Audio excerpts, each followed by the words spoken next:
man leaves man leaves man leaves man leaves man leaves periodic table man leaves periodic table man leaves periodic table man leaves periodic table. देखिए सबसे पहले आपको ये पता होना चाहिए man leaves arrange elements in increasing order of their atomic masses. ध्यान रखिएगा। अब हम थोड़ा सा आपको कुछ बातें बताएं मैन लीव्स की पीरियोडिक टेबल के बारे में आपको कि आखिरकार मैन लीव्स की पीरियोडिक टेबल है क्या। सबसे वेल अरेंजमेंट उस समय का दैट टाइम का किसने दिया था? मैन लीव साहब ने। That's why he is still called father of periodic table, not modern periodic table. ये क्या कहलाते हैं? Father of periodic table. फिर बाद में हेनरी मोसले आए थे जिन्होंने एटॉमिक नंबर निकाले थे, तो उनको कहा जाता है father of modern periodic table. हालांकि मॉडर्न पीरियोडिक टेबल में आपके सिर्फ हेनरी मोसले नहीं है, बोहरबरी, रेंज, ये भी आपके साइंटिस्ट ने कॉम्बिनेशन आपको दिया था। अच्छा, इनकी periodic table increasing order of atomic masses है। लेकिन इनकी पीरियोडिक टेबल है कैसी, आखिर वो दिखने में कैसी है, उसमें क्या था क्या नहीं था, उसके बारे में चर्चा करते हैं। लेकिन आप लोगों को अब एक चीज़ समझनी पड़ेगी। यहाँ पर एक वर्ड जो आपको बार बार मिलेगा है ना, वो है, उस वर्ड का नाम है पीरियोडिक फंक्शन।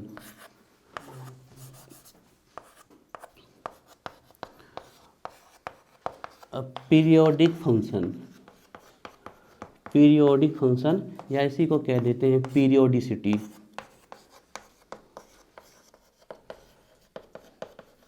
पीरियोडिक फंक्शन और पीरियोडिसिटी। देखिए होता क्या है, इस वर्ड का मतलब क्या होता है। जैसे कि हम फर्स्ट ग्रुप को लिखें, हेलिना की रफ से फरियाद, हेलिना की रफ से फरियाद, ठीक है। हाइड्रोजन को छोड़ देते हैं क्योंकि इसकी पोजीशन तो अभी भी फिक्स नहीं है। तो इसका एटॉमिक नंबर 3, 11, 19, 37, 55 और 87, जिनके एटॉमिक नंबर हो गए 3, 11, 19, 37, 55, 87। तो देखिए क्या हो रहा है ये सब फर्स्ट ग्रुप के एलिमेंट्स हैं आपके, और अगर इनको सेम ग्रुप में रखा गया है मतलब इनकी प्रॉपर्टीज कैसी हैं? सिमिलर प्रॉपर्टीज है। तो देखिए लिथियम के बाद आपका चौथे नंबर का 4th, 5th, 6th, 7th, 8th, 9th, 10th तक के एलिमेंट से सिमिलरिटी नहीं रखते थे प्रॉपर्टीज से। कौन से नंबर का एलिमेंट सिमिलरिटी रखा? फिर 11 के बाद 12 से लेके 18 तक सिमिलरिटी नहीं रखते थे। फिर कौन सा? 19, फिर 37 नंबर का, फिर 55 नंबर का, फिर 18 नंबर का। मतलब एक पर्टिकुलर इंटरवल के बाद सिमिलर प्रॉपर्टीज के एलिमेंट्स कहाँ आ रहे हैं? सिमिलर ग्रुप में। उसी को हम क्या बोलते हैं? पीरियोडिक फंक्शन और पीरियोडिसिटी। तो इनका पीरियोडिक फंक्शन और पीरियोडिसिटी कब आई थी इनकी? जब उन्होंने एलिमेंट्स को किस बेस पे अरेंज किया था? एटॉमिक नंबर के बेस पे। Increasing order of atomic number इन्हें अरेंज किया जब, तो इन्होंने ये पाया कि जो सिमिलर प्रॉपर्टीज के एलिमेंट्स थे वो particular regular intervals of atomic number कहाँ रिपीट हो रहे थे? सिमिलर ग्रुप में। वो गैप कितने का होता है? वो गैप इतने का होता है। एक मैजिक नंबर है 2, 8, 8, 18, 18, 32। हम बताएंगे कैसे होता है, अभी हम डिस्कस करेंगे। तो आपको पीरियोडिक फंक्शन का मतलब क्लियर हुआ? पीरियोडिक फंक्शन और पीरियोडिसिटी का मतलब हुआ, इसका मतलब होता है रिपीटिशन। प्रॉपर्टीज का क्या हो जाना? रिपीट हो जाना। कहाँ पर? सेम ग्रुप में। किसके बाद? एक फिक्स्ड रेगुलर इंटरवल्स के बाद। एक रेगुलर इंटरवल होता है और रेगुलर इंटरवल इनका होता है इतने नंबर्स का, 2, 8, 8, 18, 18, 32। ये मैजिक नंबर कहलाता है। इसको अभी हम बाद में डिस्कस करेंगे। क्या आपको पीरियोडिक फंक्शन और पीरियोडिसिटी का मतलब समझ में आया? किसका मतलब क्या है? रिपीटिशन इन प्रॉपर्टीज। प्रॉपर्टीज का क्या हो जाना? रिपीट हो जाना। ठीक है। तो मेनली पीरियोडिक टेबल में हमारी फर्स्ट हेडिंग होगी मेनली पीरियोडिक लॉ। देखिए या तो मेंडलीव का पीरियोडिक लॉ आता है आपके एग्जाम में, या फिर मोसले का पीरियोडिक लॉ आता है। तो Mendeleev's periodic law,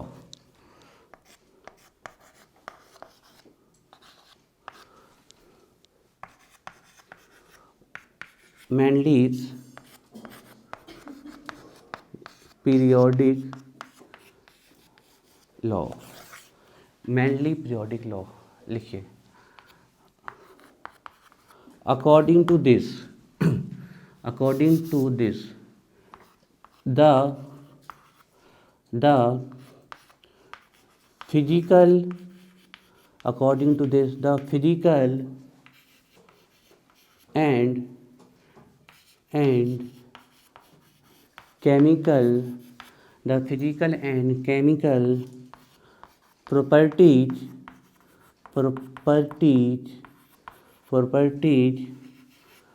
of the elements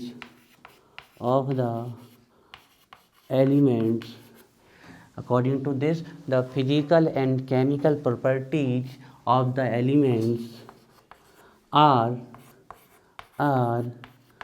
periodic function of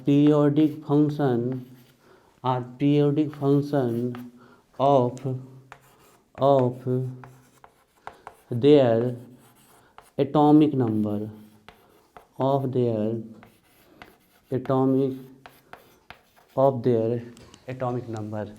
that is when elements are arranged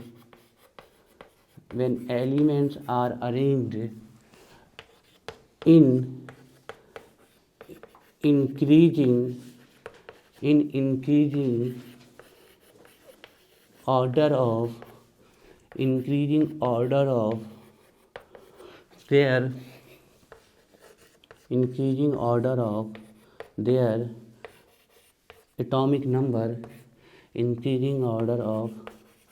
their atomic number, then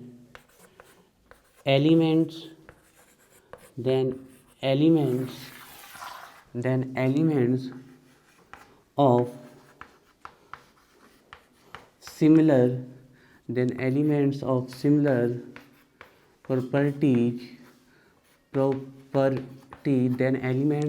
properties repeated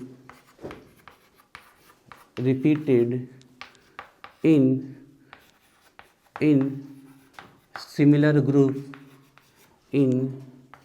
similar group after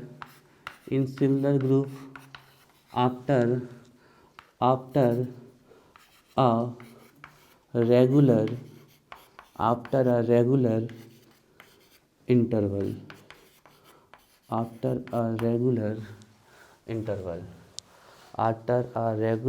interval.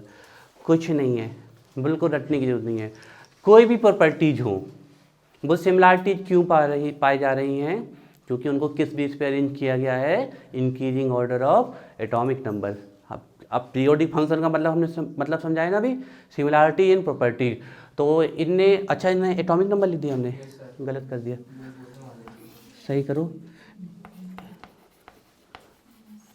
Atomic masses करो, व्हेन एलिमेंट्स आर यहाँ भी atomic masses करो, दोनों जगह पर गलत लिख दिया। Atomic masses. तो देखिए, चाहे कोई भी प्रॉपर्टीज हो, the physical and chemical properties of the elements क्यों सिमिलरिटीज रखती हैं? क्यों? क्योंकि उनको किस बेस पे अरेंज किया गया है? एटॉमिक मासेस के। इसका मतलब when elements are increasing order of their atomic masses, तो कुछ ऐसा आता है कि सिमिलर प्रॉपर्टीज के एलिमेंट्स कहाँ जाते हैं? सिमिलर ग्रुप में। लेकिन ऐसा नहीं है कि एक के बाद दूसरे नंबर वाला सिमिलर होगा, एक पर्टिकुलर इंटरवल के बाद आता है, एक पर्टिकुलर, जैसे लिथियम आया, फिर सोडियम कितने नंबर पे आ रहा है? 11वें नंबर के। तो देखिए, अब इसके बाद जब आप हेनरी मोसले का आप पीरियोडिक लॉ लिखोगे, बिल्कुल सेम, कॉपी पेस्ट, बिल्कुल सेम, सिर्फ एटॉमिक मास की जगह पे क्या लिख दोगे? Atomic number. सिर्फ एक वर्ड अभी से याद कर लो, हेनरी मोसले का पीरियोडिक लॉ, या तो मेंडलीव का पीरियोडिक लॉ पूछा जाता है आपसे, या फिर हेनरी मोसले का पीरियोडिक लॉ पूछा जाता है, या उसी को बोल देते हैं हेनरी मोसले के पीरियोडिक लॉ को ही बोलते हैं मॉडर्न पीरियोडिक लॉ। तो है क्या, the physical and chemical properties of the element, जो किसी एलिमेंट की फिजिकल प्रॉपर्टीज है, लाइक मेल्टिंग पॉइंट, डेंसिटी, उसका वेट हो गया, उसका बॉइलिंग पॉइंट हो गया, है ना, जितने भी फिजिकल या केमिकल प्रॉपर्टी जैसे उसकी एसिडिटी, बेसिसिटी, ऑक्सीडेशन, रिडक्शन, जितनी भी केमिकल प्रॉपर्टीज हैं are the periodic, the physical and chemical property of the elements are periodic function है। सिमिलरिटीज किसके कारण आ रही हैं, ऑफ देयर एटॉमिक मासेस। इसका मतलब क्या है, जब एलिमेंट्स को, when elements are arranged in increasing order of their atomic masses, then elements of similar properties, similar properties वाले elements repeated in similar group occupy similar position in group, repeated similar group, लेकिन कब, after a particular regular interval, after a regular interval. क्या definition समझ में आई, clear हो रहा है कि एलिमेंट्स को किस बेस पे अरेंज किया गया, increasing order of atomic masses. तो एक ही ग्रुप में, जैसे हमने ये बोला लीना की रब से फरियाद, तो 7 और इसका 23 और इसका 39, इनने क्योंकि मास के बेस पे अरेंज किया था तो हम मास के बेस पे उतारे। हालांकि आपको एटॉमिक नंबर के बेस पे ज़्यादा बेहतरीन रहेगा, जो हम आगे पढ़ेंगे। तो इसका एटॉमिक नंबर 3, इसका 11 और इसका 19 होता है आपका। तो ये जो एलिमेंट 7 मास का, 23 मास का, या फिर 23 का, 39 का, तो एक पर्टिकुलर इंटरवल के मास के रिपीट के होने पर जो एलिमेंट्स आ रहे हैं उनकी प्रॉपर्टीज क्या हो रही हैं, सेम हो रही हैं। लेकिन ये अरेंजमेंट फेल हो जाता है इनका कहीं ना कहीं, वो डीमेरिट्स भी हम पढ़ेंगे, क्योंकि इस बेस पे पूरे एलिमेंट अरेंज नहीं होते। और अपने ही जो इन्होंने अरेंजमेंट किया था increasing order of atomic masses, कई जगह पे इन्होंने ये क्या किया है, अब increasing order of atomic mass का मतलब ये है कि कम मास वाला पहले और ज़्यादा मास वाला बाद में। लेकिन कई जगह पर ये क्या करते हैं, इनके में ही 5-6 जगह ऐसी है जहाँ ज़्यादा मास वाला हैवियर एलिमेंट्स पहले आ जाता है compare then lighter one, lighter element से पहले। तो ये अपने ही जो इन्होंने लॉ दिया है, जो अरेंजमेंट दिया, उसी को डेविएट करते हुए दिखते हैं। लेकिन फिर भी एक बहुत बढ़िया अरेंजमेंट दिया था। और हम आपको पहले ही बता चुके हैं, जो मॉडर्न पीरियोडिक टेबल है, जो long form of periodic table है, उसमें 70 to 80% बिल्कुल वही अरेंजमेंट उठा के रखा हुआ है। बाकी जो 10, 20, 30% कमियाँ थी उनको दूर करके। बात समझ में आ रही है? पीरियोडिक फंक्शन का मतलब समझ में आया, क्लियर हुआ? पीरियोडिक फंक्शन, पीरियोडिक फंक्शन को ही हम क्या बोल देते हैं, पीरियोडिसिटी। इनने किस बेस पे अरेंज किया था, एटॉमिक मासेस, और मोस्टली साहब रिलेटिव नंबर, ठीक है ना, ध्यान रखिएगा। ये था मेंडलीव पीरियोडिक लॉ, है ना, और मॉडर्न पीरियोडिक लॉ बाद में पढ़ेंगे, ठीक है ना। डालिए heading, arrangement of elements, arrangement of elements, arrangement of elements in Mendeleev's, in Mendeleev's. अब ये जो मेंडलीव का नाम है ना, इसको कई तरीके से लिखा जाता है, तो आप कंफ्यूज मत होइएगा, है ना, क्योंकि ये कोई ग्रामेटिकल नाम नहीं है, एक स्पेलिंग है ये, तो अपने अपने तरीके से कई जगह कई तरीके से लिखा मिलता है ना ये नाम। तो arrangement of elements in Mendeleev periodic table, ध्यान से समझिएगा इस बात को। क्यों मेंडलीव के पीरियोडिक टेबल को सर क्या हमें याद करना है, लर्न करना है, समझना है? नहीं, कुछ नहीं करना, लेकिन उसको समझना इसलिए ज़रूरी है क्योंकि उसी बेस पे ये वाली पीरियोडिक टेबल आने वाली मॉडर्न। और मॉडर्न पीरियोडिक टेबल में अभी भी मेंडलीव की पीरियोडिक टेबल को सम्मान दिया गया है, उनकी ही ग्रुप का नाम अभी भी वहाँ पर रखा हुआ है।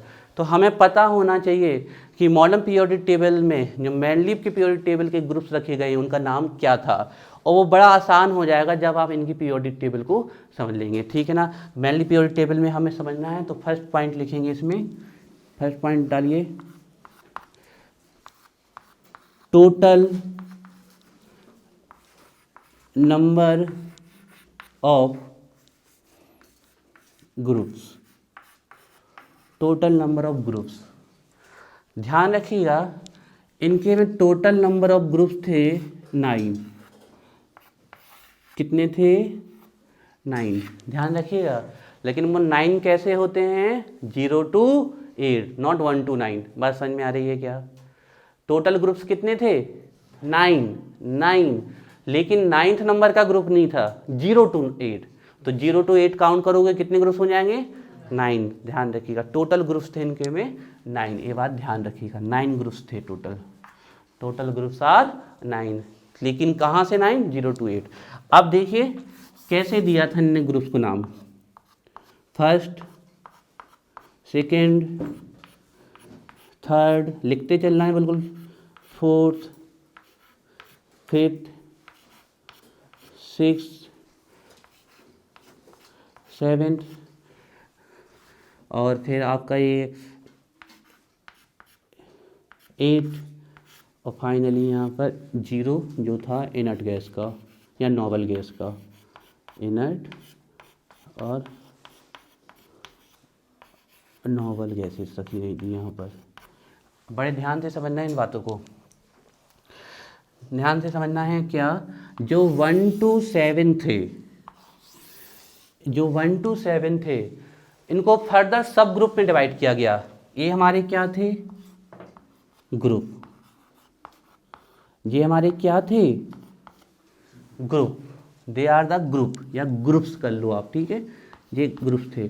और इनको फिर से सब ग्रुप में डिवाइड किया गया, प्रत्येक को, ईच वन को सब ग्रुप में डिवाइड किया गया, और सब ग्रुप का नाम क्या था?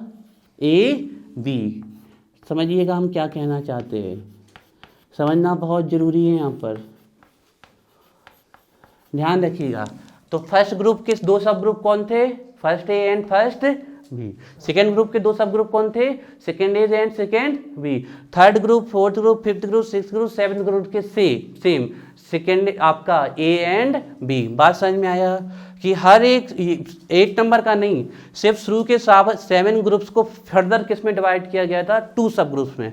पता होना चाहिए आपको, पूछ लिया जाएगा कि कितने ग्रुप्स सब ग्रुप्स में डिवाइड थे मैनली पीरियोडिक टेबल में, तो 7 ग्रुप्स ऐसे थे। टोटल ग्रुप्स कितने थे? 9, लेकिन वो 1 to 9 नहीं थे, वो 0 to 8 थे, ये बात पता होनी चाहिए। और उन 9 में थे स्टार्टिंग के 7, अच्छा 0 वाला सबसे लास्ट में क्यों रखा? क्योंकि इसकी डिस्कवरी यहाँ 8वें ग्रुप तक, जब 8वें ग्रुप तक मैनली साहब अरेंज कर चुके, तब तक इनर्ट गैसेस नहीं आई थी।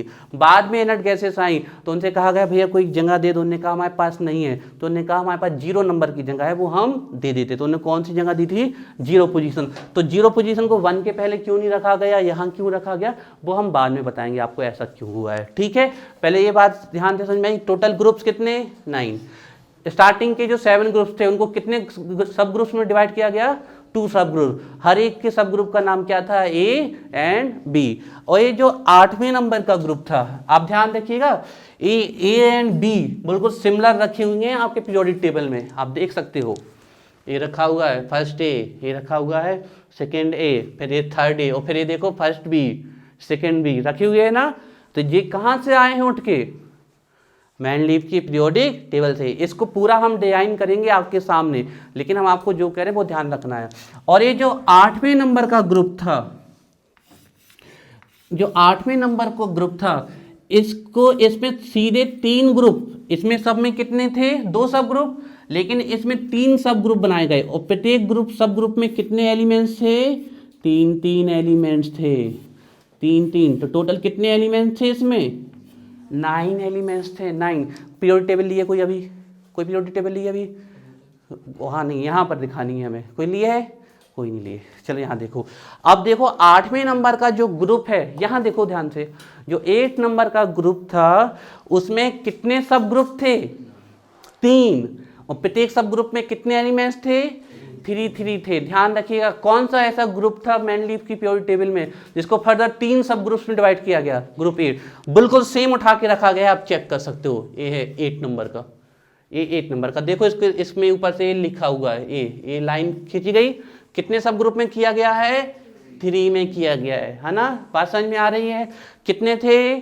3 थे। कौन से नंबर के में थे? 8। और ये जो था, ये आपका लेटर डिस्कवर हुआ, बाद में डिस्कवर हुआ, डिस्कवर लेटर,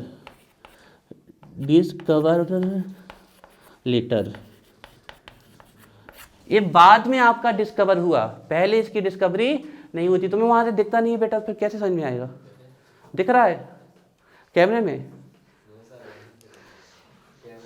इनर्ट गैसेज की डिस्कवरी उस समय नहीं थी, तो आपसे कोई स्टार्टिंग का पूछ ले कि स्टार्टिंग में कितने ग्रुप्स थे मैनली की पीरियोडिक टेबल में, तो आंसर होगा 8। आंसर क्या होगा? 8। कहाँ से 8? 1 to 8। कहाँ से 8? 1 to 8। नहीं सुन रहे हो?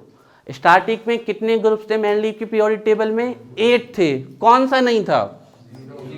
ये बिल्कुल जब इनकी बिल्कुल 19th सेंचुरी की बात है, जब इनकी पीरियोडिक टेबल बन के तैयार हो गई, उस समय दूसरे साइंटिस्ट आए, बोले कि ये भी डिस्कवर हो गई, इनको भी जगह दे दो। उन्होंने कहा नहीं है, लास्ट में 0 में रख दो, तो फिर वो रख दिया। तो स्टार्टिंग में टोटल ग्रुप्स कितने थे? 8, लेकिन टोटल कितने थे? 9, और 9 टोटल लास्ट में जाके हो गए आपके। और 9 कहाँ से? 0 से 8। स्टार्टिंग में 8 कौन थे? 1 to 8। कौन थे? 8 थे, 1 to 8। स्टार्टिंग के 7 दो सब ग्रुप में, ए और बी में, और 8 नंबर को थर्ड सब ग्रुप में। और लेटर जो बाद में डिस्कवर हुआ वो कौन था? 0 ग्रुप, इनर्ट ग्रुप और नोबल गैसेस। ध्यान रखिएगा, हमने आपको इसको बिल्कुल फिक्स रखना है आपको बात को, कि ऐसे ऐसे इनके ग्रुप थे। अब चेक करो मॉडर्न पीरियोडिक टेबल में हमारे कितने ग्रुप्स हैं? 18। अब वो 18 कैसे हुए वो चेक करते हैं। 14 यहाँ से हो गए, इन्हीं के सब ग्रुप को एक ग्रुप मान लिया गया है न्यू पीरियड। तो 14 यहाँ से हो गए, 3 यहाँ से हो गए, 17 और 1 यहाँ से 18। तो हमने बताया ना कि जो मॉडर्न पीरियोडिक टेबल है वो 70 से 70 to 80% कहाँ से आई? यहाँ से। तो इन्हीं के सब ग्रुप को, प्रत्येक को इसमें क्या मान लिया गया है? ग्रुप मान लिया गया है। क्या मान लिया गया है? ग्रुप। तो टोटल जो 18 ग्रुप्स आए हैं वो कहाँ से आए हैं? मैन लीव की पीरियोडिक टेबल से। लेकिन उन्होंने कैसे क्लासीफाई किया था ऐसा नहीं आ गया, किस प्रकार से अरेंज किया था, ठीक है ना। ठीक है, टोटल पीरियड्स की बात कर ले, सेकेंड पॉइंट।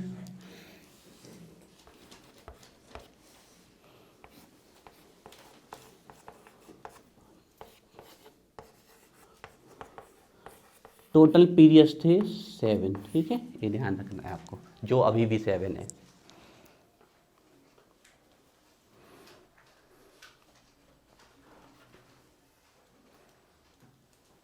क्लियर है?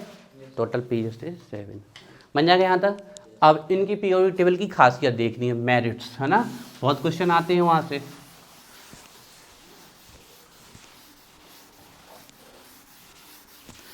आपको अगर पता चाहिए कि मैन लीव के फर्स्ट ग्रुप में कौन से एलिमेंट थे, सेकंड ग्रुप में कौन से एलिमेंट्स थे, वो सबके जवाब आपको कहाँ मिल जाएंगे? जो हम मॉडर्न पीरियोडिक टेबल पढ़ेंगे उसमें, है ना। ध्यान रखिएगा, इनकी पीरियोडिक टेबल लर्न थोड़ी करनी पड़ती है, हमें कौन सी पीरियोडिक टेबल लर्न करनी है? नहीं तो फिर हमारा जन्म मैन लीव की पीरियोडिक टेबल के समय हो जाता है 19th सेंचुरी में। अब ये तो हमारे हाथ में नहीं था ना, अभी हम जन्म हो गए तो अभी कौन सी पढ़नी पड़ेगी हमें? मॉडर्न, है ना। चलिए, और इसके बाद और मॉडर्न आ जाए, और मॉडर्न पढ़ेंगे, जब तक हम लोग कहाँ पहुँच जाएंगे? कहाँ पहुँच जाएंगे सिद्धार्थ? हाँ, वृद्धावस्था में नहीं बेटा, आजकल वृद्धावस्था कहाँ आती, इतना पोल्यूशन फैला दो है इंसानों ने।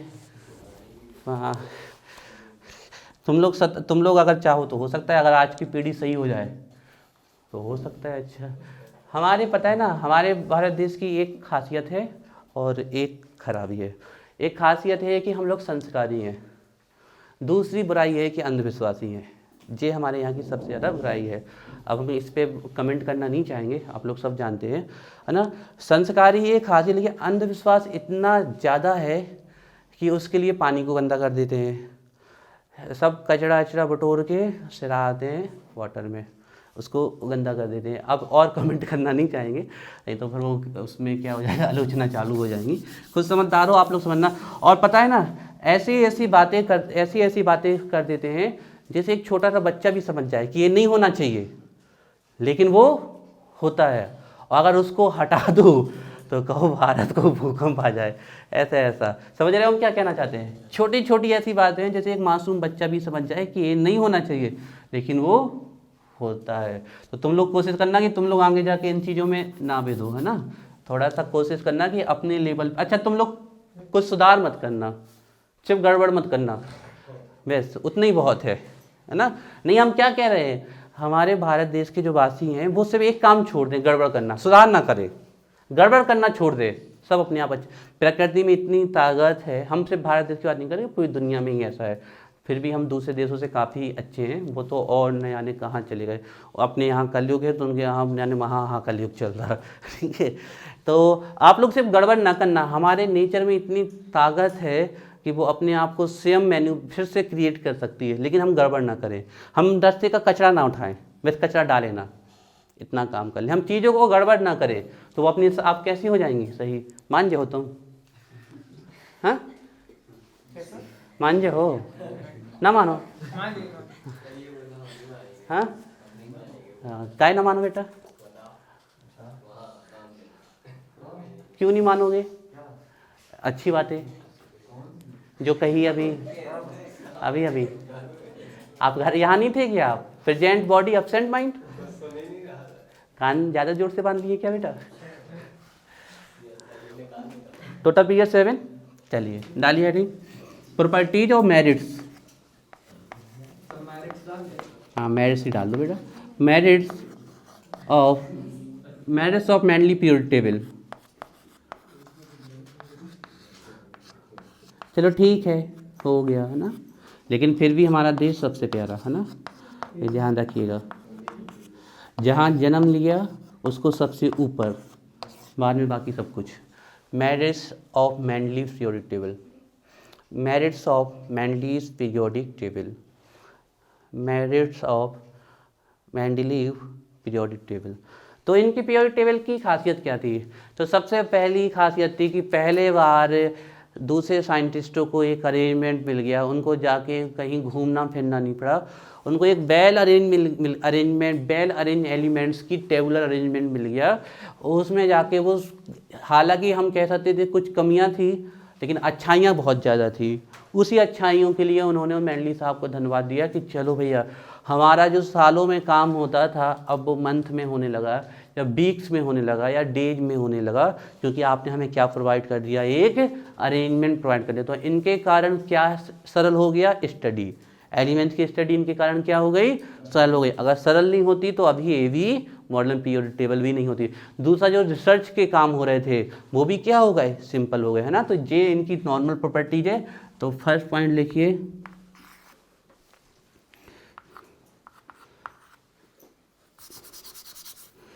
यूजफुल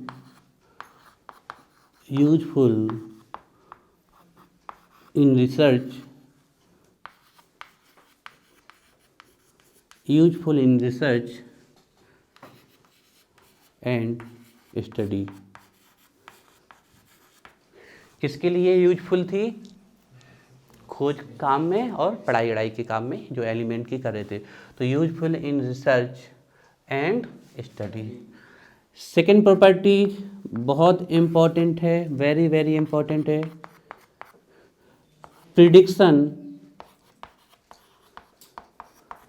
प्रिडिक्शन और आप लिख सकते हो डिस्कवरी भी लिख सकते थे, लेकिन डिस्कवरी नहीं होती, प्रिडिक्शन ही सही होगा, भविष्यवाणी।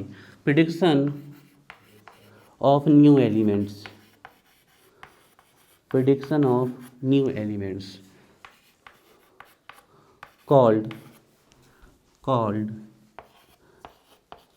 इका मतलब होता है अगला नेक्स्ट। कॉल्ड इका का मतलब होता है नेक्स्ट। कॉल्ड इका एलिमेंट्स। Very important. आपको पता है मैंडली साहब इतने ज्ञानी थे कि उन्होंने ये तक बता दिया था कि अगला एलिमेंट कौन आने वाला है। उसका नाम नहीं बताया था उन्होंने नाम नहीं बताया था। उन्होंने कहा था उसका नाम होगा अगला एलिमेंट। अगला मतलब कौन सा एलिमेंट? इका एलिमेंट कहा था उसको। इका संस्कृत का एक वर्ड है, it is not a German, French और कोई दूसरा वर्ड ना हिंदी, ये संस्कृत का वर्ड है जिसका मतलब होता है अगला। जो संस्कृत सब पढ़ते थे बेटा, यहाँ देख लो, इका का मतलब क्या होता है? अगला।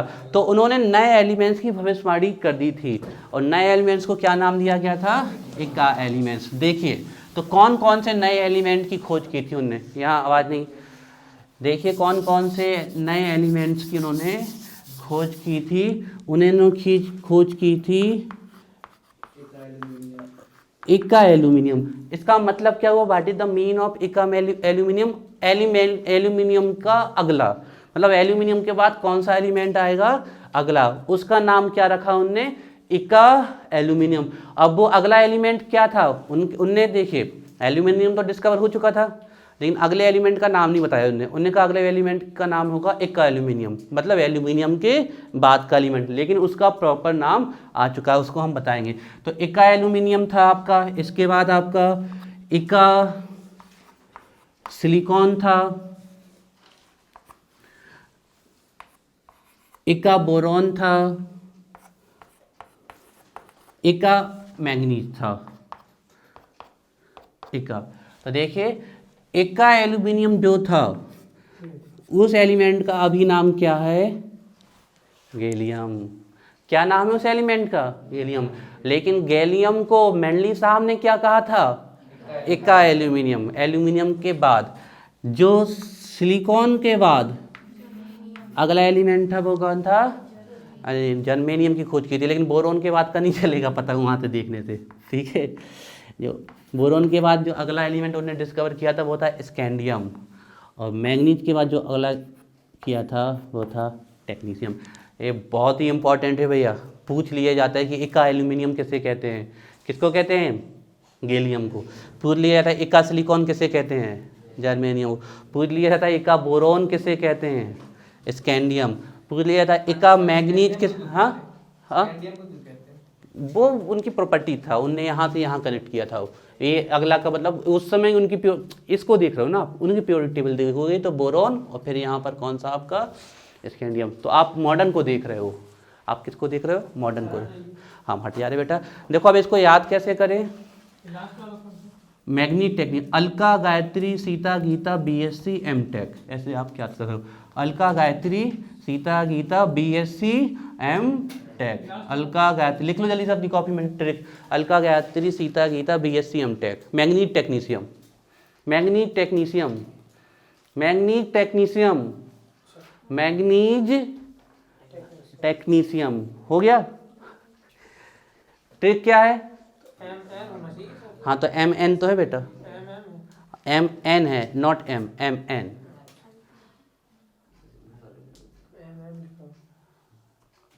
हो गया अभी, चलिए लिख ली ट्रिक, बताओ। तुम खाओ बेटा, हटा हटा हटा हटा हटा, पान पेन हटा हटा।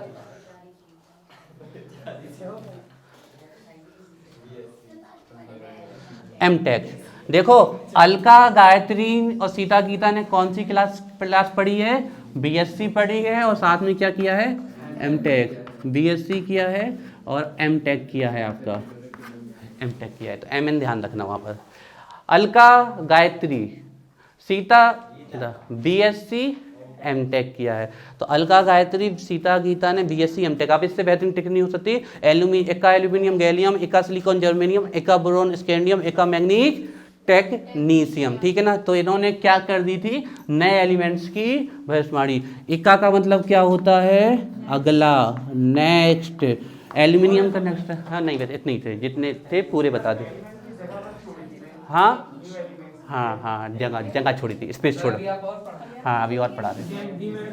हाँ क्या हो गया, टेक्नीशियम मैग्नीज के बाद मोलिबेंडर।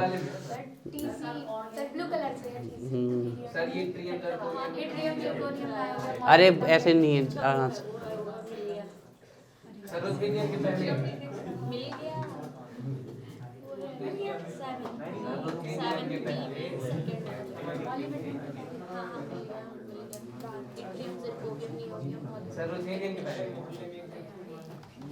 टेक्नीशियम। ऐसे क्या होता है ना कि बीच में है वो, तो उसको वैसे नहीं। हाँ ठीक है, जाओ जिसको थैंक यू है। चलो हो गया, अभी इतना हो गया। नेक्स्ट लिखिए, नेक्स्ट इनकी क्या थी, डीमेरिट नहीं, मेरिट, मेरिट। आवाज नहीं। नेक्स्ट, अब आपने डिस्टर्ब किया तो फिर थर्ड नंबर लिखो,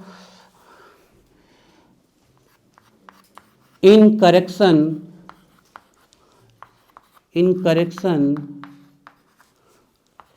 ऑफ एटॉमिक मासेस, या वेट भी ले सकते हो। इन्होंने बहुत सारे एलिमेंट के क्या किए थे, करेक्ट मास करेक्ट किए थे। आपको पता है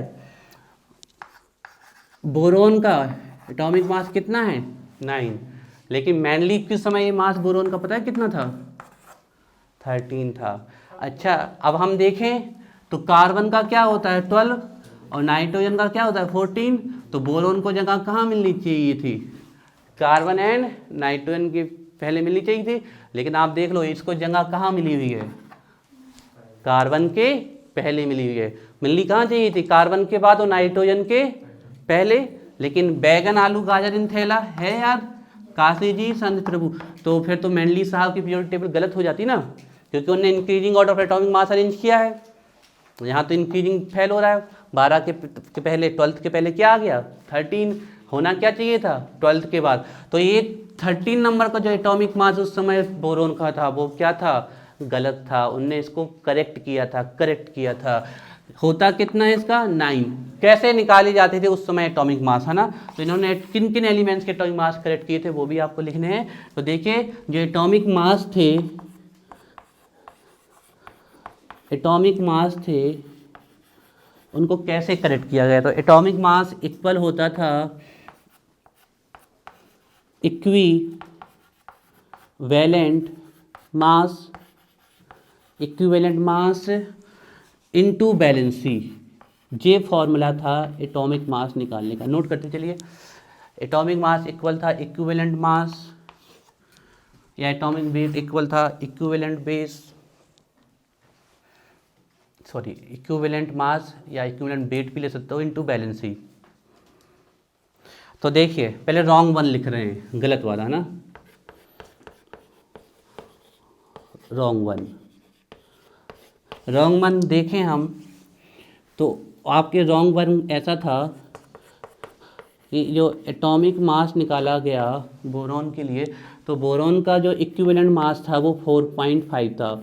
उस समय बोरॉन की वैलेंसी कितनी मानी जाती थी, 13 मानी जाती थी। तो इसका मास कितना आ रहा है 13.5, कितना आ रहा है मास 13.5। 3 को 4.5 से मल्टीप्लाई करो क्या आ जाएगा 13.5, ऐसे कर लो 4 3 जा 12 और 0.5 3 जा 1.5, तो कितना हो गया 13.5। तो ये कैसा था रॉन्ग 1। अब राइट 1 देख लेते हैं हम कि सही मास क्या था इसका, है ना, करेक्ट मास। करेक्ट वन ये था कि एटॉमिक मास इक्विवेलेंट मास तो बोरॉन का 4.5 ही होता है, लेकिन बैलेंसी को उन्होंने करेक्ट किया, वो कितनी थी 2। तो इसका मास कितना आया 9। This one is wrong. इस प्रकार उनने करेक्ट किए मास। किस चीज़ में सुधार किया था उनने, पूछ ले एटॉमिक मास करेक्ट करने के लिए, तो क्या बताओगे किस में करेक्ट किया था, बैलेंसी में करेक्ट किया था, ध्यान रखिए।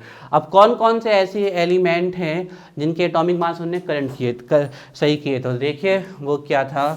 वो थे आपके एग्जाम पे लिखने किस किस के सही कर रही थी उन्होंने यूरेनियम का सही किया था, बेरिलियम का सही किया था, इंडियम का सही किया था, प्लेटिनम का सही किया था एंड गोल्ड का सही किया था। इन 5 एलिमेंट्स के नाम उनने सही किए थे, बिल्कुल याद रखने हैं, बहुत इंपॉर्टेंट है। मैनलीज की पीरियोडिक टेबल में जो उन्होंने करेक्ट मास किए थे वो इन 5 एलिमेंट। ये डेटा बहुत ही रेयर है, इसको ध्यान रखना बहुत अच्छे से। ट्रिक क्या हमें ध्यान रखनी है, हमें बोलना है यूं बेईमान इंसान। अब सबसे महंगी मेटल्स कौन है हमारे पास, गोल्ड है और क्या है प्लेटिनम है। फिर गोल्ड से भी महंगा क्या होता है प्लेटिनम, ठीक है। तो हमें बोल रहा है यू बेईमान इंसान प्लेटिनम गोल्ड चुराते हो। यू बेईमान इंसान प्लेटिनम गोल्ड चुराते हो। ट्रिक लिखो सभी लोग, यू बेईमान इंसान प्लेटिनम गोल्ड चुराते हो। यू बेईमान इंसान, यू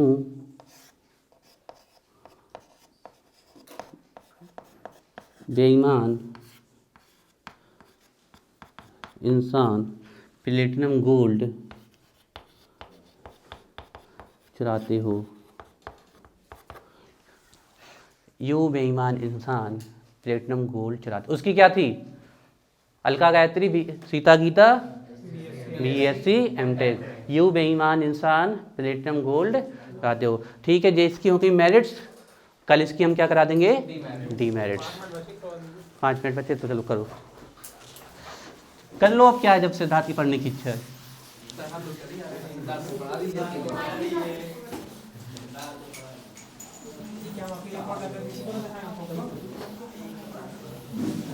जल्दी आ जाएगी।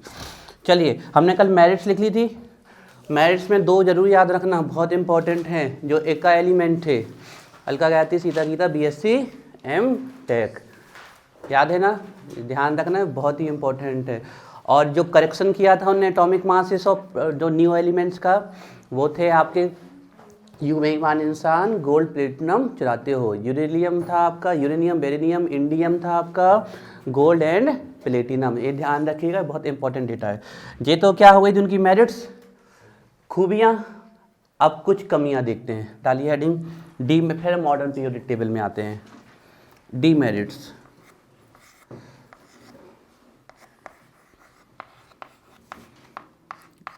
डी मेरिट्स कौन सी टेबल थी?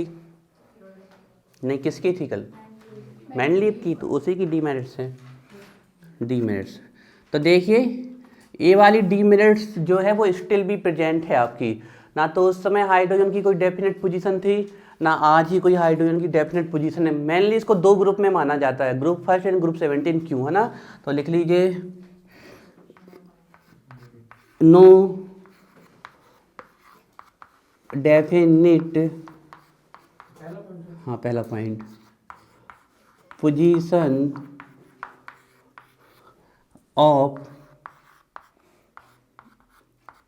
Hydrogen, no definite position of hydrogen, no definite position of hydrogen. देखिए, हम आपको बहुत इंपॉर्टेंट बात बताते हैं, जो ग्रुप फर्स्ट है ना, और ग्रुप 17 है।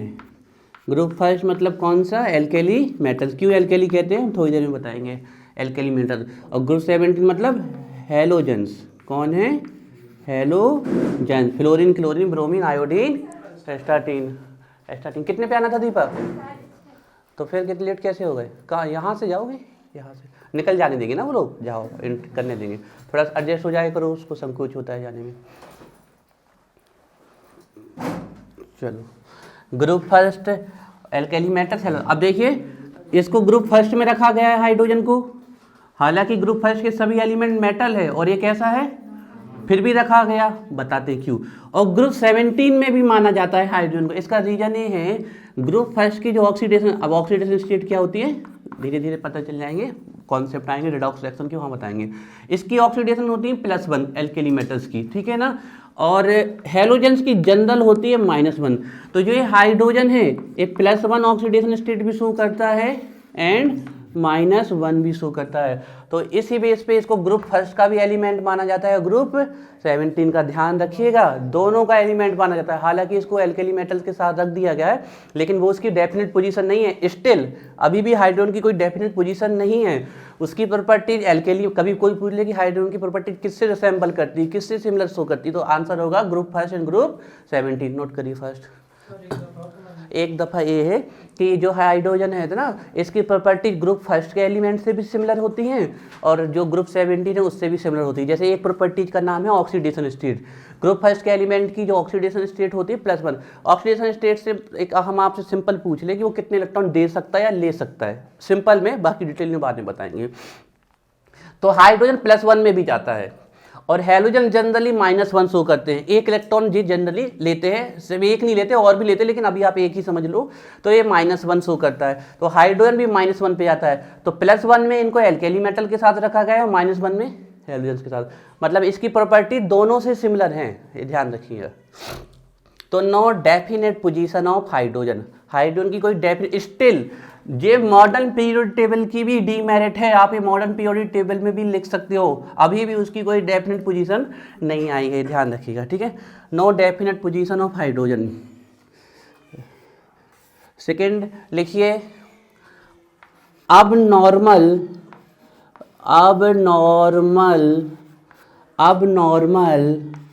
पोजीशन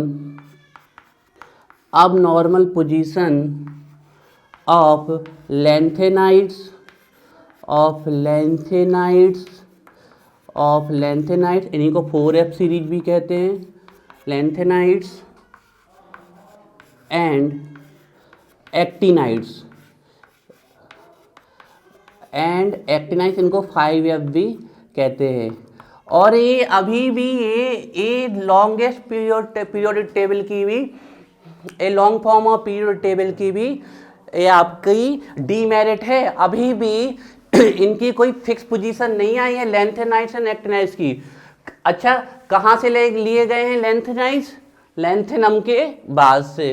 कहाँ से लिए गए हैं एक्टिनाइड्स? एक्टिनाइड्स के बाद से। कहाँ पर रखे हैं? पीछे हैं इनके, लेकिन प्लेन में दिखाने के लिए इनको कहाँ रख दिया गया है? नीचे। तो ये अबनॉर्मल पोजीशन, मतलब इनकी कोई फिक्स पोजीशन, उस समय भी इनकी पोजीशन कोई फिक्स नहीं थी, क्योंकि इनको अंदर फिक्स तो है लेकिन ये अबनॉर्मली रखे हुए हैं अंदर की तरफ। वो क्यों होता है वो भी बताएंगे कि ये जो आपके इनको बोलते हैं इनर ट्रांजिशन एलिमेंट्स, उनको ट्रांजिशन जे इनके अंदर क्यों रखे गए उनके बारे में चर्चा करेंगे। अब नॉर्मल पोजीशन ऑफ लेंथेनाइड्स मतलब होती है जे वाली सीरीज, एंड एक्टिनाइड्स मतलब ए वाली। उठाई कहाँ से? यहाँ से एंड यहाँ से। ये जो ये डीमेरिट है, ये आपकी मॉडर्न पीरियोडिक टेबल की भी डीमेरिट है। अभी भी ये कमी को सॉर्ट आउट नहीं किया गया है, ध्यान रखिएगा। लेंथेनाइड्स एंड एक्टिनाइड्स, एक्टिनाइड्स, ठीक है। नेक्स्ट लिखिए, no explanation, no explanation of periodicity, no explanation of periodicity। Periodicity कल बताया था हमने कि आफ्टर सर्टेन रेगुलर इंटरवल के बाद एलिमेंट सिमिलर प्रॉपर्टीज क्यों शो करने लगते हैं। उनने कहा करते हैं, लेकिन वो ये नहीं बता पाए क्यों करते हैं। इसका एक्सप्लेनेशन कहाँ आता है? Long form of periodic table में, और वो हम आपको बताएंगे। देखिए, तो ये भी एक बहुत बड़ी कमी थी उनकी कि उनने कहा कि एलिमेंट सिमिलर प्रॉपर्टी तो शो करते हैं आफ्टर सर्टेन रेगुलर इंटरवल्स, लेकिन क्यों करते हैं इसका एक्सप्लेनेशन वो नहीं दे पाए। तो नो एक्सप्लेनेशन ऑफ पीरियोडिसिटी, या आप अपनी लैंग्वेज में लिखना चाहो तो लिख सकते हो no explanation of similar property of the elements of a particular group. एक ही ग्रुप के एलिमेंट्स की प्रॉपर्टी आपस में क्यों सेम होती है उसका एक्सप्लेनेशन ये नहीं दे पाए थे, ठीक है। थर्ड इनके डीमेरिट ए थी, है ना। तो ए वाली डीमेरिट सिर्फ इसी की थी। जो नेक्स्ट पीरियोडिक टेबल आने वाली लॉन्ग फॉर्म, उसमें इस कमी को दूर कर दिया गया था। हालांकि ये दोनों अभी भी वैसी प्रेजेंट हैं, है ना, ध्यान रखिए। फोर्थ नंबर है आपका similar elements are placed similar elements are placed in different position। similar elements are placed in different position. अब क्या हो रहा है कि इनकी पीरियोडिक टेबल में कई जगह ऐसे होता है कि जो एलिमेंट्स की प्रॉपर्टीज आपस में सिमिलर है वो कहाँ रख दिए गए हैं? अलग अलग पोजीशन पे रख दिए गए। जबकि होना क्या चाहिए था? सिमिलर प्रॉपर्टीज वाले एलिमेंट्स कहाँ होने चाहिए थे? एक ही ग्रुप में होने चाहिए थे। जे भी इनकी कमी है। देखिए फिफ्थ नंबर का, देखिए इनका फिफ्थ नंबर है dissimilar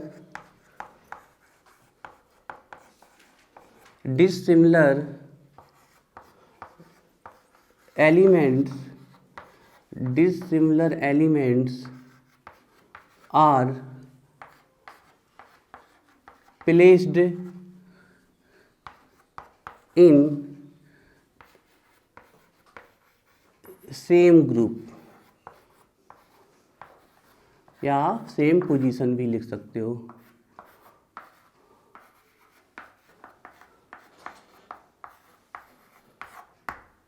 dissimilar elements are placed in same groups या सेम पोजीशन, ठीक है। थोड़ा सा इसका एग्जाम्पल बताते हैं हम, देखिए तो देखिए सिमिलर को अलग अलग रख दिया और डिसिमिलर को साथ में रख दिया। आ रही बात समझिए, मतलब ऐसे ही एलिमेंट जिनकी प्रॉपर्टी आपस में अलग अलग थी उनको कहाँ रख दिया, साथ में रख दिया। जैसे कि हम बात करें ग्रुप फर्स्ट, आपको पता है इनके ग्रुप के सब ग्रुप थे, प्रत्येक के सब ग्रुप क्या थे, ए एंड बी, है ना, ये कल बताया था, ध्यान रखिएगा। तो ग्रुप ए में तो रखे गए हैं आपके इनके एल्केली मेटल्स। एल्केली मेटल्स में हाइड्रोजन नहीं होता है, ध्यान रखिएगा, ये तो नॉन मेटल है। कहाँ से चालू होते हैं, लीना की रक्त से, फरियाद से। और ध्यान देखिए लास्ट वन है वो रेडियो एक्टिव है ना, lithium sodium potassium rubidium cerium and francium. एक ऐसा होता है रेडियो एक्टिव। तो मोस्टली हाइड्रोजन को छोड़ के बाकी एल्केली मेटल्स माने जाते हैं, लेकिन रेडियो एक्टिव एलिमेंट्स की जो स्टडी होती है वो सिर्फ न्यूक्लियर लॉजी में की जाती है, तो इसलिए मोस्टली एल्केली मेटल्स में इसको कहा जाता है। तो ग्रुप ए में ये थे और ग्रुप बी में रखे गए थे आपके क्वाइनेज मेटल्स। अर्लियर टाइम्स जो आपके सिक्के बनते थे, क्वाइंस जो बनते थे, वो मोस्टली बनते थे या तो कॉपर के या सिल्वर के या गोल्ड के, इसलिए कॉपर सिल्वर गोल्ड को कहा जाता है क्वाइन बनाने वाले मेटल्स, या उन्हीं को क्या बोल देते हैं, क्वाइनेज मेटल्स बोल देते हैं ना, क्वाइनेज मेटल्स बोल देते हैं। तो इसमें आपके थे मोस्टली जो थे वो था आपका कॉपर, इसके अलावा आपका सिल्वर एंड कौन था, गोल्ड। तो देखिए ग्रुप फर्स्ट में दो अलग अलग प्रॉपर्टीज वाले एलिमेंट्स रख दिए, एक एल्केली मेटल्स, एल्केली का मतलब होता है जनरली बेसिक, तो इनको अगर वाटर में डिजॉल्व करो तो ये बेसिक सोल्यूशन बनाते हैं। तो ये बेसिक ऐसे मेटल्स हो गए जो बेसिक सोल्यूशन प्रोड्यूस करते हैं, और एक ऐसे मेटल्स हो गए जो आपके क्या करते हैं, क्वाइंस बनाने के पर्पज से यूज किए जाते हैं। हालांकि अब बहुत डिफरेंट पर्पज से यूज किया जाता है। अच्छा आपको पता है बेस्ट कंडक्टर ऑफ इलेक्ट्रिसिटी कौन है, सिल्वर, है ना, ध्यान, कॉस्टली है। सेकेंड नंबर पे कौन है, कॉपर है, ध्यान देखिए। थर्ड नंबर पे एल्यूमिनियम, है ना, ये ध्यान रखिए। तो बेस्ट ये है, लेकिन कॉस्टली इसलिए कॉपर का यूज किया जाता है, नोट करिए। तो देखिए आपके डिसिमिलर एलिमेंट्स को एक ही साथ रख दिया गया।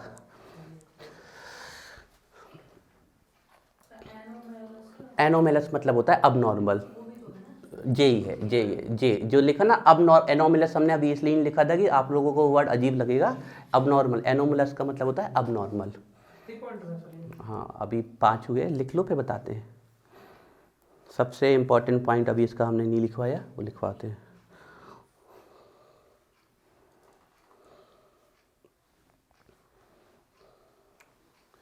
तो अब आप ध्यान रखिएगा क्वाइनेज मेटल्स किसे कहा जाता है ना, ये एल्केली मेटल्स होते हैं, इनकी चर्चा तो हम बार बार करने वाले हैं अभी, है ना, ध्यान रखिए। और अगर हम ग्रुप सेकंड में भी आपके लिख दें, ग्रुप सेकंड के भी 2 पार्ट थे, हर 7 तक तो 2 पार्ट गए ना, है ना। तो ग्रुप सेकंड में आपके सबसे पहले थे alkaline earth metals, group A में एल्केलाइन अर्थ मेटल जानते हो, beryllium, magnesium, calcium, strontium and radium, ये रेडियो एक्टिव है, ठीक है, एल्केलाइन अर्थ मेटल्स। और यहाँ पर जो थे वो आपके थे जनरली, हाँ barium, magnesium, calcium, strontium, barium, radium.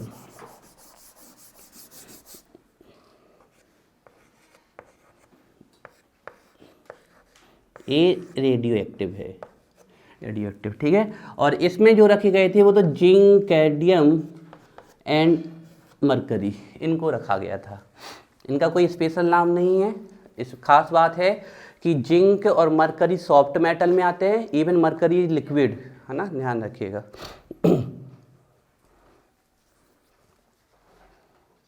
तो ये डिसिमिलर एलिमेंट्स को साथ में रख दिया गया था, ठीक है। अब इनका सबसे इंपॉर्टेंट पॉइंट है वो है, हम आपका 6 नंबर पे लिखवा रहे हैं, जहाँ से खूब क्वेश्चन बनते हैं, है ना, ध्यान रखिएगा।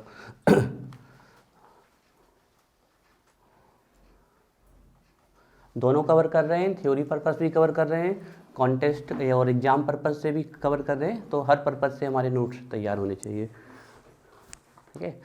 अभी एक खूब पढ़ने को मिलेगा, एक खूब बार बार आने वाले हैं, और सब एक्सप्लेन होगा कि why they call alkali metal, why they call alkaline earth metals. देखिए यहाँ अर्थ से मतलब है मिट्टी से नहीं है, अर्थ का मतलब जनरली हम किससे लगाते हैं, मिट्टी से। यहाँ अर्थ से मतलब है राख से, एस से, ध्यान रखिएगा। एस मतलब राख, ASH, एस, एस मतलब यहाँ पर राख। कर दे अरे चलिए, पॉइंट नंबर 6 वेरी इंपॉर्टेंट। इनका पीरियोडिक लॉ क्या कहता है, मेनली इसका elements are arrange increasing order of their atomic masses. ये अपने ही लॉ को डिविएट कर जाते हैं, अपने ही लॉ से विचलित हो जाते हैं, उसको एक्सप्लॉइट कर देते हैं। मतलब होना क्या चाहिए था, लाइटर एलिमेंट आना चाहिए फिर हैवियर आना चाहिए, लेकिन ऐसे आपकी 4 पोजीशन हैं जहाँ पर हैवियर इनने पहले रख दिया और लाइटर बाद में रख दिया। तो ये खूब पूछ लिया जाता है आपके एग्जाम में, ठीक है। चलिए तो देखिए point number 6 most important point,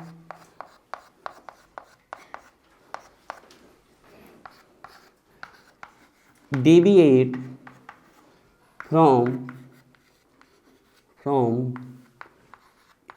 its own law।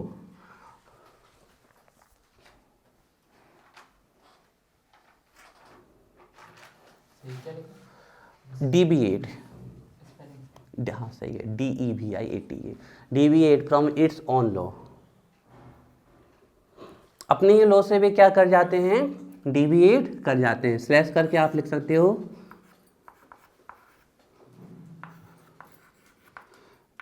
Heavier elements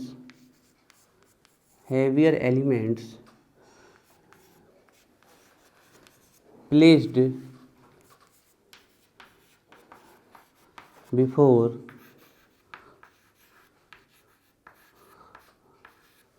lighter elements।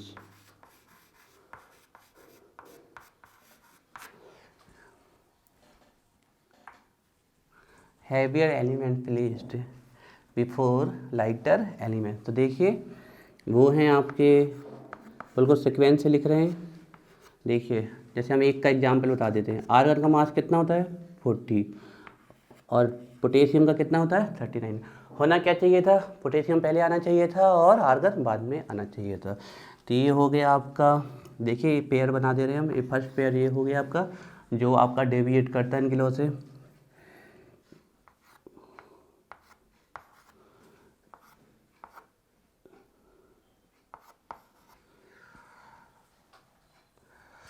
Tellurium, indium,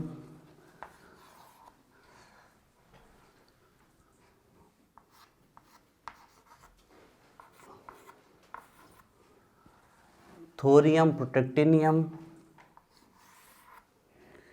and finally आपका आता है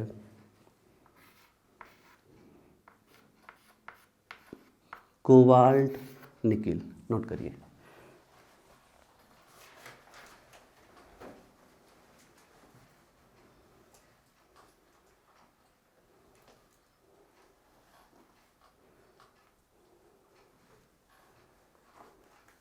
सर इंडिया का मास कितना होता है? किसके बेटा देखना पड़ेगा टेबल में, इन सबके मास थोड़ी हमने रिमेंबर किए।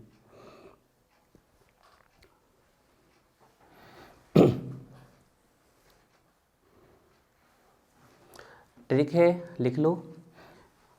आमिर खान तेरी इच्छा ठंडा पेप्सी कोई नहीं, ऐसे याद कर सकते हो। आमिर खान तेरी इच्छा ठंडा पेप्सी कोई नहीं। कोई नहीं मतलब और कुछ नहीं है, सिर्फ ठंडा पेप्सी है। अगर आपको लेना है तो ले सकते हो, नहीं तो कोई बात नहीं, आपकी इच्छा है। और एज अ ट्रिक बनाई है। तो आमिर खान लिख लिया करो ट्रिक, आमिर खान तेरी इच्छा। अब इतना तो अंडरस्टैंड करना पड़ेगा कि इनसे इच्छा आ रहा है, ठीक है। ठंडा पेप्सी कोई नहीं, तो आपको ऐसे याद रहेंगे, नहीं तो ये पेयर भूल जाने हैं। कब भूल जाने हैं, भविष्य में, ठीक है।